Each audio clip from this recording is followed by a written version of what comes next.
17 رمضان المبارک کو ایک بہت بڑا معرکہ جس کو اللہ رب العزت نے یوم الفرقان کا نام دیا، حق اور باطل میں فرق کرنے والا دن، یوم الفرقان، جس دن جنگ بدر ہوئی جو سب سے پہلی اسلام کی جنگ تھی، اور یہ جنگ کئی اعتبار سے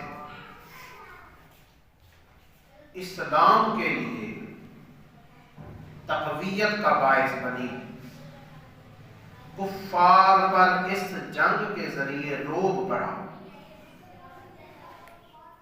مدینے کے یہود و نصارہ جو تھے ان کے اوپر بھی دبدبہ بڑھا، مسلمانوں کی دیگر قوموں کے اوپر دھاک بیٹھ گئے۔ حالانکہ اگر آپ اس جنگ کو ملاحظہ فرمائیں تو آپ حیرت زدہ ہو جائیں گے کہ 313 کا لشکر مقابلے میں 1000 اور 313 کے پاس بھی ساز و سامان جنگ کا نہیں،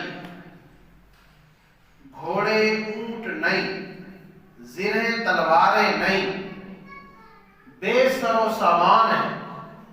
اللہ خود فرما رہا ہے وَأَنْتُمْ أَذِلَّةٌ، تم بے سر و سامان تھے، بے طاقت تھے، تمہارے اندر استعداد، استطاعت، طاقت نہیں تھی، جنگی پاور نہیں تھی۔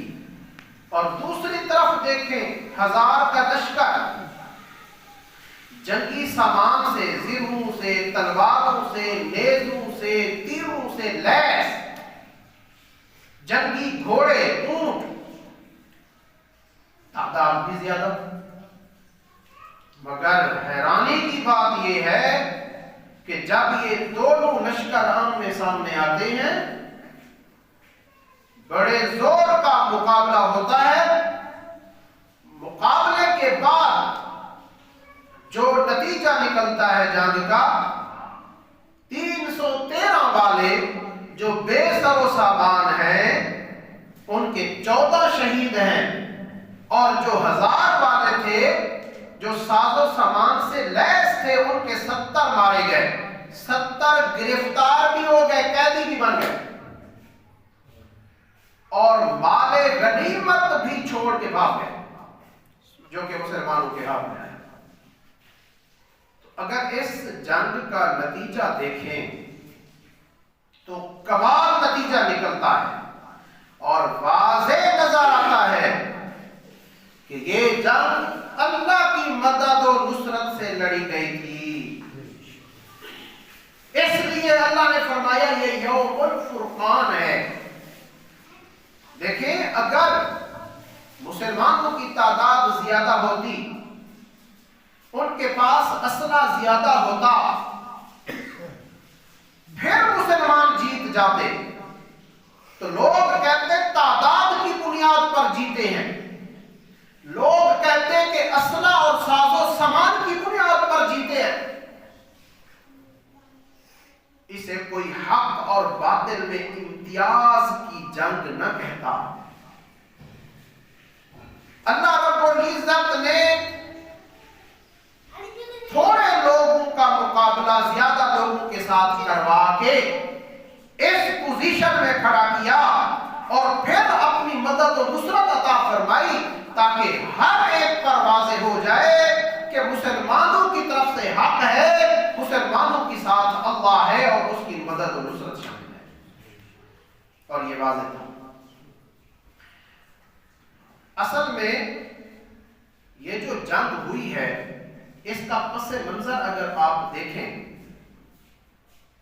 شام کا جو تجارتی راستہ تھا وہ مدینے کے ساحل سے گزرتا ہوا مکے کی طرف جاتا تھا۔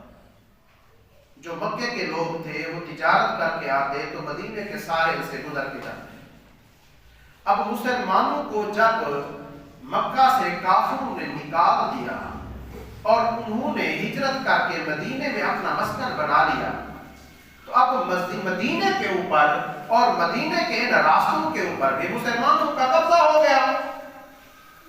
اب آپ بتائیے، جن کو گھروں سے نکال دیا گیا، بے وطن کر دیا گیا، ہجرت پر مجبور کر دیا گیا، وہ ان راستوں پر جب قابض ہوں گے تو کیا ان کافروں کو تجارتی قافلے وہاں سے گزرنے دیں گے؟ ایسا تو ممکن ہی نہیں تھا۔ اب ہوا یہ کہ ابو سفیان کا ایک بڑا قافلہ، تجارتی قافلہ تھا، وہ وہاں سے گزرنے والا تھا۔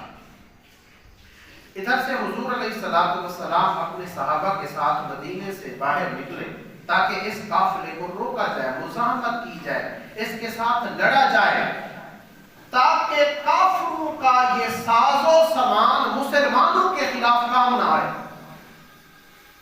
دشمن کو مالی طور پر بھی تو کمزور کرنا ہوتا ہے نا۔ یہ مال غنیمت تھا مسلمانوں کے لیے، اللہ کی طرف سے اجازت تھی۔ اب مسلمان اس قافلے کو لوٹنے کے لیے، مال غنیمت لینے کے لیے مدینے سے نکلا۔ ابو سفیان کو بھینک لگ گئی کہ مسلمان نکل پڑے، میرے قافلے کو لوٹ لیں۔ اس نے فوری طور پر اقدام کیا، ابو جہل کو پیغام بھیجوایا، مکہ میں تیز رفتار گھڑ سوار کو بھیجا کہ اس طرح کا معاملہ ہے، فوری طور پر میری مدد کو پہنچو۔ ابو جہل پہلے سے غصے میں تھا، وہ وہاں کے جو کافر تھے مسلمانوں کی بڑھتی ہوئی قوت، بڑھتی ہوئی تعداد کو دیکھ کر پہلے سے پریشان تھے۔ اب ابو جہل نے پوری پلاننگ کے ساتھ بڑا لشکر تیار کیا اور وہاں سے چل پڑا۔ اب جب وہ بدر کے مقام کے قریب پہنچا تو اسے اطلاع مل گئی کہ ابو سفیان کا قافلہ خیریت سے مکہ پہنچ گیا ہے، مسلمانوں کے ہاتھ نہیں لگا، لہذا واپس چلے گئے۔ اس نے کہا نہیں، اگر آج ان مسلمانوں کو چھوڑ دیا، اسے چونکہ تکبر تھا، غرور تھا اپنی تعداد پر۔ اللہ رب العزت نے خود بتایا وَلَا تَكُونُوا كَالَّذِينَ خَرَجُوا مِن دِيَارِهِمْ بَطَرًا، تم ان لوگوں کی طرح نہ ہو جاؤ جو اپنے گھروں سے تکبر کے ساتھ نکلے۔ بہت بڑی تعداد میں ہے، یہاں ہمارے پاس بڑا لشکر ہے، ہمارا بڑا ساز و سامان ہے، ہمارے پاس گھوڑے ہیں، ہمارے پاس تلواریں ہیں، زرے ہیں، لہذا آج تو ہم مسلمانوں کو تہس نہس کر دیں گے۔ اور اسے اس بات پر یقین تھا، اس نے کہا اگر آج ان مسلمانوں کو چھوڑ دیا گیا تو پھر تو یہ ہمیں تجارت کرنے ہی نہیں دیں گے، پھر تو یہ ایک مستقل مسئلہ بن جائے گا۔ آج ابو سفیان کو روکنے کے لیے نکلے ہیں، کل کسی اور کو روکیں گے، اس لیے ان کا قصہ آج ہی ختم ہو۔ وہ یہ سوچ کے لڑنے کے لیے نکل پڑا۔ ادھر سے حضور علیہ السلام مقام بدر پر پہنچ گئے۔ اب جنگی حکمت عملی جو ہوتی ہے اس میں پہلی چیز ہوتی ہے جگہ کا صحیح انتخاب کرنا۔ آپ صلی اللہ علیہ وسلم نے جس جگہ کا انتخاب کیا وہ ریتلی زمین ہے، اور کافروں نے جس جگہ کا انتخاب کیا وہ چٹیل میدان اور پکی زمین ہے، اور انہوں نے آ کے دراصل پہلے قبضہ کر لیا تھا اس جگہ پہ۔ آپ صلی اللہ علیہ وسلم نے بعد میں انتخاب کیا۔ اب دیکھیے، پہلے ہی اللہ کی مدد آئی، رات کو بارش ہو گئی، جو ریتلی زمین تھی وہ پک گئی، اور جو پکی زمین تھی وہ کیچڑ بن گیا۔ اب اس کیچڑ میں وہ گرتے پھر رہے تھے، ادھر مسلمانوں کے لیے وافر پانی اور بہترین پکی زمین۔ اللہ رب العزت کی پہلی مدد جنگ بدر میں یہ ہے۔ اب اس کے بعد آپ صلی اللہ علیہ وسلم اللہ کی بارگاہ میں گڑ گڑا کے دعائیں کر رہے ہیں، اور یاد رکھیے کسی بھی میدان میں جانے سے پہلے، چاہے آپ کا کاروباری میدان ہو، چاہے آپ کسی دشمن کے مقابلے میں جا رہے ہیں، چاہے آپ بزنس کے لیے جا رہے ہیں، چاہے آپ جاب کے لیے جا رہے ہیں، انٹرویو کے لیے جا رہے ہیں، امتحان کے لیے جا رہے ہیں، آپ کی بہت اچھی تیاری ہے، بے شک آپ کو کامیابی کا بے شک یقین ہے، مگر اللہ کی مدد مانگے بغیر گھر سے نہ نکلے، کیونکہ وہ سیکنڈوں میں کایا پلٹ دیتا ہے، وہ آنن فانن چیزیں تبدیل کر دیتا ہے۔ اگر آپ گھمنڈ میں آئے، تکبر کیا، غرور کیا، بڑائی دکھائی، تو یاد رکھیے جو آپ کا کامیابی کا یقین ہے وہ ناکامی میں تبدیل ہو جائے گا۔ آپ صلی اللہ علیہ وسلم اللہ کی بارگاہ میں گر گرا کے دعائیں کر رہے ہیں، پروردگار یہ مٹھی بھر مسلمان ہیں، اگر آج یہ مسلمان ختم ہو گئے تو روئے زمین پر تیرا نام لیوا کوئی باقی نہیں رہے گا، اس لیے آج تو ان کی حفاظت فرما۔ اللہم حفاظ، اللہم انہم حفاظ فاحملہم، اے پروردگار یہ پیادے ہیں، یہ پیدل آئے ہوئے ہیں، ان کے پاس کوئی سواری نہیں، آپ ان کو سواری عطا فرمائے۔ اللہم انہم عراۃ فاکسوہم، پروردگار یہ بسیطہ کپڑوں میں ملبوس ہو کے آئے ہیں، تو انہیں اچھے کپڑوں میں ملبوس فرما دے۔ اللہ اکبر، آپ دعا فرما رہے ہیں اللہم انہم جیاع فاشبعہم، اے پروردگار یہ بھوکے ہیں، ان کے پیٹ تو بھر دے، ان کو سیراب تو کر دے۔ یہ دعائیں کی، اور راوی کہتے ہیں جب جنگ ختم ہوئی تو یہ جو 3 دعائیں آپ صلی اللہ علیہ وسلم نے مانگی تھیں، جب مسلمان واپس جا رہے تھے تو سواریوں پر جا رہے تھے، جب واپس جا رہے تھے تو کافروں کے عمدہ کپڑوں میں ملبوس ہو کے جا رہے تھے، اور جب واپس جا رہے تھے تو خورد و نوش کا وافر مقدار میں ساز و سامان جو کافروں کے پاس تھا وہ مال غنیمت کے طور پر لے کے جا رہے تھے۔ اللہ نے آپ کی تینوں دعاؤں کو قبول فرمایا اور مسلمانوں کے ساتھ حفاظت بھی فرمائی۔ بھئی یہ بچوں کو کنٹرول کریں، پہلے تو اتنے چھوٹے بچوں کو لے کے نہ آیا کریں، کیونکہ ان بچوں کا ویسے خطرہ ہوتا ہے، یہ پیشاب کر دیتے ہیں مسجد میں، جو سمجھدار بچے ہیں ان کو لے کے آئیں، اس طرح کے چھوٹے بچوں کو بالکل نہ لے کے آیا کریں، پریشان کرتے ہیں باقی لوگوں کو بھی، جن کے ساتھ ہیں ان کو کہیں کہ وہ انہیں سنبھالیں۔ اللہ اکبر۔ آپ صلی اللہ علیہ وسلم جب میدان جنگ میں آتے ہیں، اب اللہ کی مدد و نصرت مانگ چکے ہیں، اللہ کا ذکر کر چکے ہیں، اللہ کے سامنے عاجزی و انکساری کر چکے ہیں، اب اللہ کی مدد بھی آ چکی ہے۔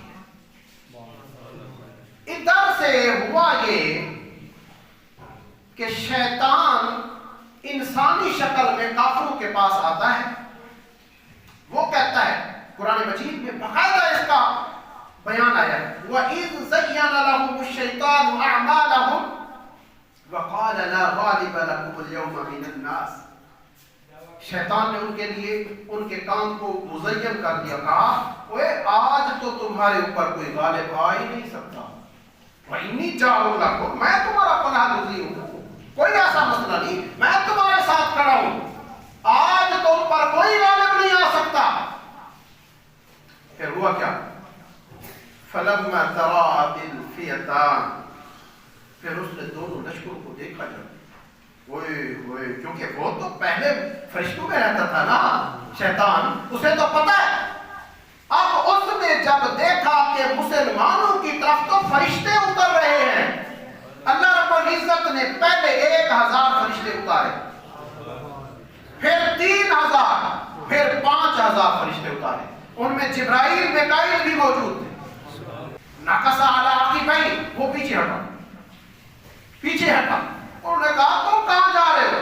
اس نے کہا جو میں دیکھ رہا ہوں وہ تم نہیں دیکھ رہے، میں دیکھ رہا ہوں ادھر فرشتے آ گئے ہیں، تمہاری 1000 کی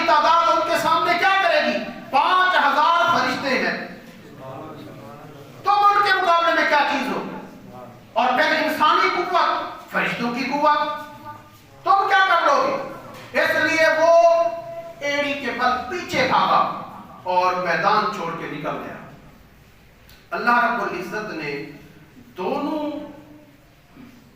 گروہوں کے اوپر، دونوں جماعتوں کے اوپر، مسلمانوں کی بھی اور کافروں کی بھی، دونوں کے اوپر اونگ طاری کر دی۔ اونگ، نہ بیداری تھی نہ نیند۔ اس اونگ میں انہوں نے دیکھا، کافروں نے دیکھا کہ مسلمان تھوڑے سے، اور مسلمانوں نے اونگ میں دیکھا کہ کافر تھوڑے سے۔ وَإِذْ يُرِيكُمُوهُمْ إِذِ الْتَقَيْتُمْ فِي أَعْيُنِكُمْ قَلِيلًا وَيُقَلِّلُكُمْ فِي أَعْيُنِهِمْ۔ اللہ فرماتا ہے تمہاری تعداد ان کو تھوڑی دکھائی، ان کی تعداد تمہیں تھوڑی دکھائی، ان کو تھوڑی اس وجہ سے دکھائی تاکہ وہ اور غرور میں آئیں اور تکبر میں آئیں، وہ کہیں کہ ہم ایک مٹھی بھر مسلمانوں کو ختم کر دیں گے، وہ میدان چھوڑ کے بزدل ہو کے پیچھے نہ بھاگیں، میدان میں جمے رہیں۔ اور تمہیں اس لیے تھوڑی دکھائی تاکہ تم بھی بزدل نہ بنو، تاکہ تم بھی ڈر نہ جاؤ، تاکہ تمہارے سینے بھی تنگ نہ ہو جائیں۔ تمہیں بھی تھوڑی دکھائی، انہیں بھی تھوڑی دکھائی، کیوں؟ لِيَقْضِيَ اللَّهُ أَمْرًا كَانَ مَفْعُولًا، تاکہ اللہ جو کرنا چاہتا ہے وہ کر کے دکھا دے۔ دونوں کو آمنے سامنے لا کے کھڑا کیا۔ اب حالت یہ ہے دونوں لڑنے ہی والے ہیں۔ آپ صلی اللہ علیہ وسلم نے کنکریوں کی ایک مٹھی بھری اور ان کی طرف پیسے پھینکے۔ اللہ رب العزت نے اس کی منظر کشی بڑے کمال کے الفاظ میں، محبت بھرے الفاظ میں فرمایا وَمَا رَمَيْتَ إِذْ رَمَيْتَ وَلَكِنَّ اللَّهَ رَمَى۔ اے حبیب، جب آپ نے کنکریاں نہیں ماری، وہ جو کنکریاں آپ نے ماری تھیں وہ آپ نے نہیں ماری تھیں۔ کمال ہے پروردگار، کیسے حضور نے اپنے ہاتھوں میں اٹھائی، خود اپنے ہاتھوں سے ماری، تو فرما رہا ہے کہ آپ نے نہیں ماری، اور ساتھ یہ بھی فرما رہا ہے کہ جو آپ نے ماری تھی وہ آپ نے نہیں ماری تھی۔ کیسا کمال کا خطاب ہے۔ وَلَٰكِنَّ اللَّهَ رَمَى، وہ اللہ نے ماری تھی، وہ کنکریاں اللہ نے ماری تھی۔ اور پھر ان کنکریوں کا اثر یہ ہوا کہ 1000 کا جو لشکر تھا، ہر کافر کی آنکھوں میں وہ کنکریاں جا لگی، جس سے وہ لڑ کھڑا گئے، وہ گرنے لگے، وہ بزدل ہو گئے، وہ حواس باختہ ہو گئے۔ اس طرح وہ کمزور پڑ گئے اور مسلمانوں میں ادھر طاقت آ گئی۔ اللہ اکبر۔ اب لڑائی شروع ہوئی۔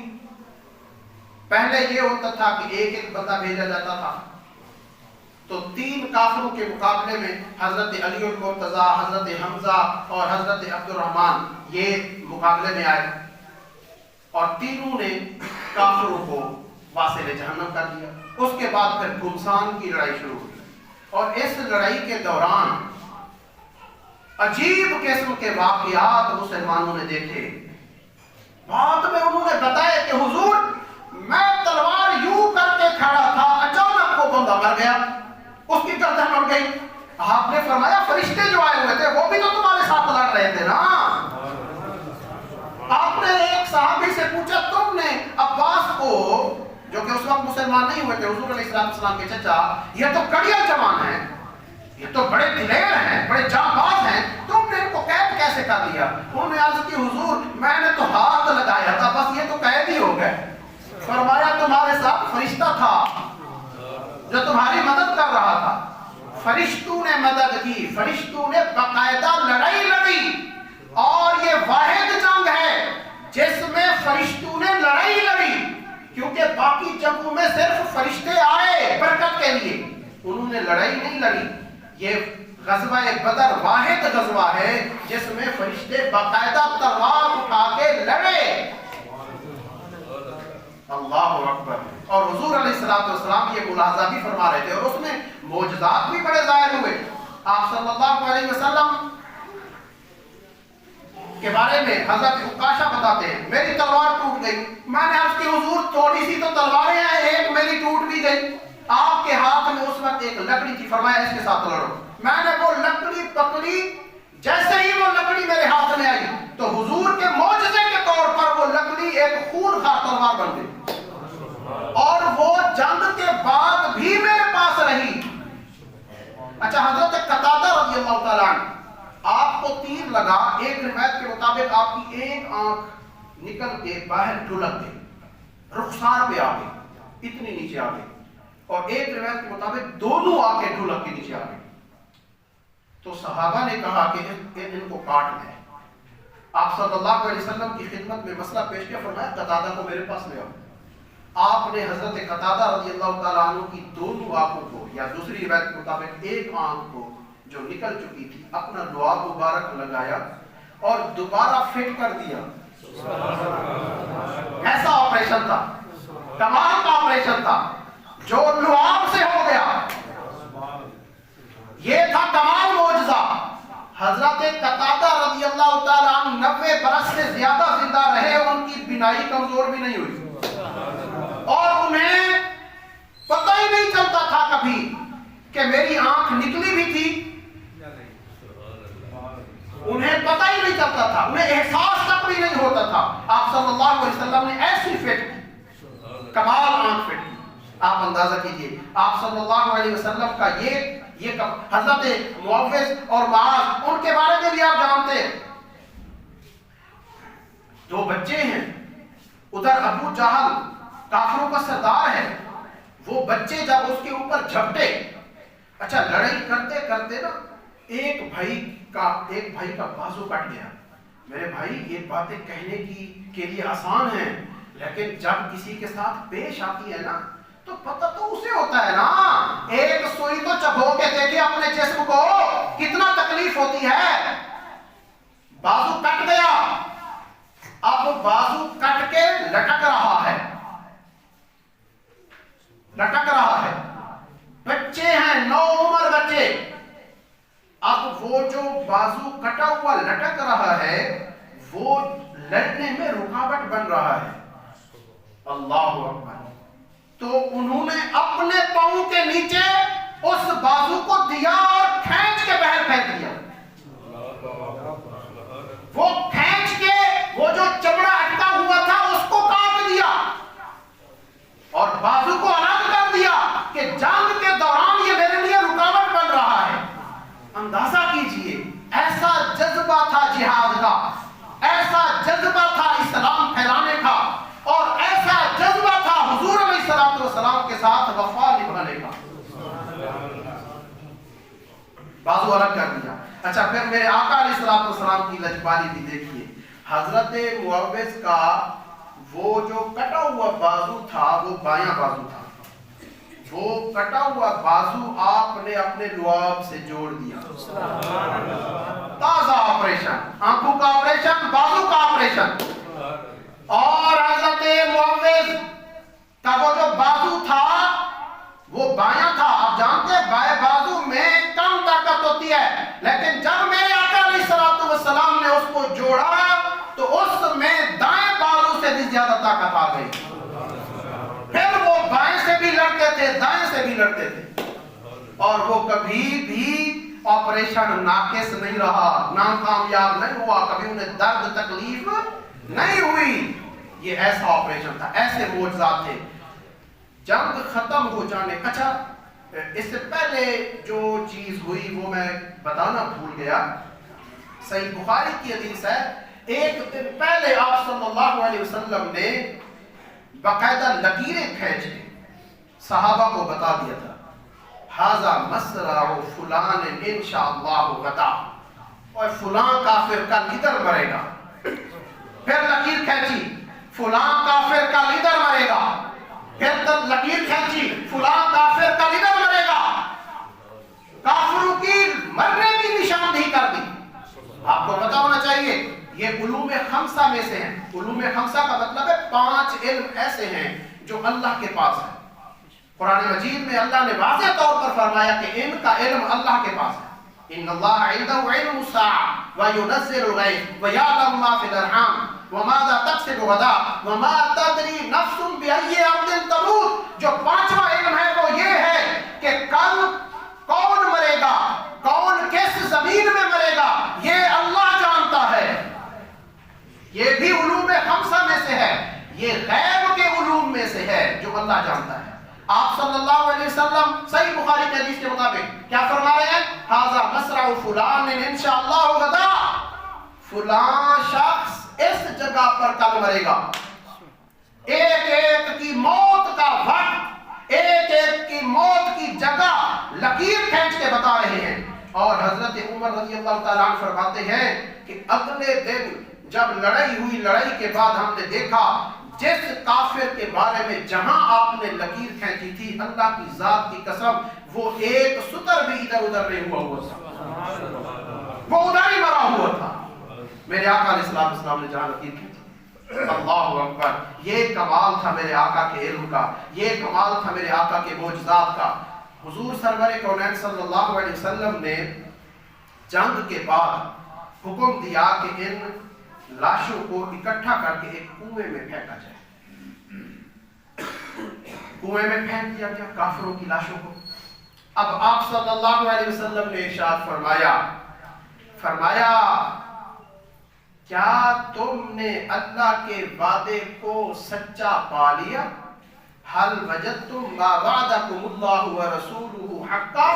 بتاؤ اللہ اور اس کے رسول نے جو تم سے وعدہ کیا تھا کہ مرنے کے بعد تم جہنم میں جاؤ گے، تم کافر ہو، تم اللہ اور اس کے رسول کے منکر ہو، تمہارا ٹھکانہ جہنم ہے، کیا اللہ اور اس کے رسول نے جو تم سے وعدہ کیا تھا وہ سچ ثابت ہوا؟ فرمایا انا وجدت ما وعدنی اللہ حقا. اللہ نے مجھ سے جو وعدہ کیا تھا وہ تو میں نے سچا پا لیا. مجھ سے وعدہ کیا تھا کہ جنگ بدر میں آپ کو فتح ملنی ہے، میرا وعدہ تو سچا ہو گیا. اب تم بتاؤ. حضرت عمر فاروق رضی اللہ تعالی عنہ وہاں کھڑے تھے. صحیح مسلم کی حدیث ہے، تبصرہ نہیں کیا جا سکتا اس کی سند پر کہ ضعیف ہے، فلاں درجے کی ہے، فلاں درجے کی ہے. ٹاپ 2 کی حدیثوں میں ہے، کوئی اس کے اوپر انکار نہیں کر سکتا. حضرت عمر کہتے ہیں یا رسول اللہ یہ تو مر گئے ہیں، آپ ان کے ساتھ خطاب فرما رہے ہیں، یہ کیسے سنیں گے؟ ذرا اپنے عقیدے کو درست کیجئے، اگر درست ہے تو پھر مضبوط کیجئے.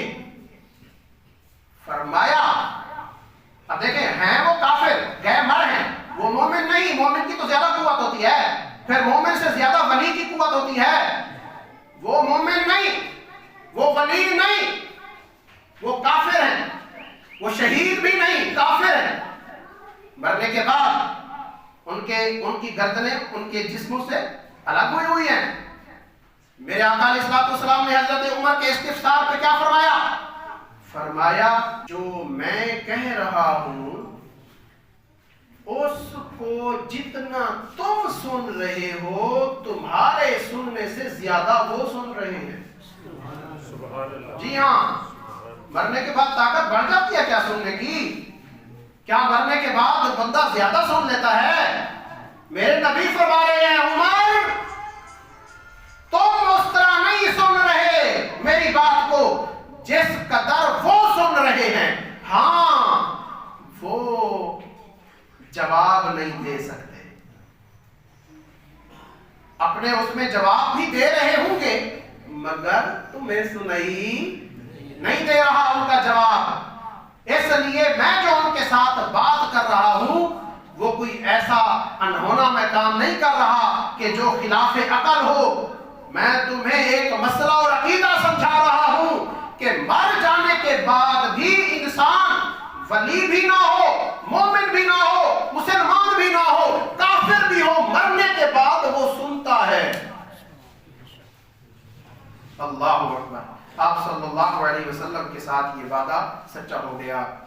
اب اس جنگ بدر کا جو خلاصہ ہے وہ یہ ہے کہ تعداد اگر کسی کی تھوڑی ہے اس پر وہ غم زدہ نہ ہو، کسی کی زیادہ ہے اس پر وہ اترائے نہ، کسی کے پاس مال دولت اسباب ذرائع وسائل کم ہے وہ گھبرائے نہیں، اور کسی کے پاس اگر یہ سب کچھ زیادہ ہے تو وہ اترائے نہیں۔ جس کے پاس تھوڑے ہیں وہ اللہ کی طرف ہمیشہ رجوع رکھے، کیونکہ جس کے ساتھ اللہ کی مدد شامل حال ہوتی ہے کامیابی اسی کا مقدر بنتی ہے۔ اس لیے تھوڑے یا زیادہ پر انحصار نہیں ہونا چاہیے، انحصار صرف رب کی رحمت پر، صرف رب کی نصرت پر، اس کی عنایت اور اس کے کرم پر ہونا چاہیے، پھر کامیابی آپ کا مقدر ہوگی، کوئی شخص آپ کو شکست دے نہیں سکے گا۔ اللہ رب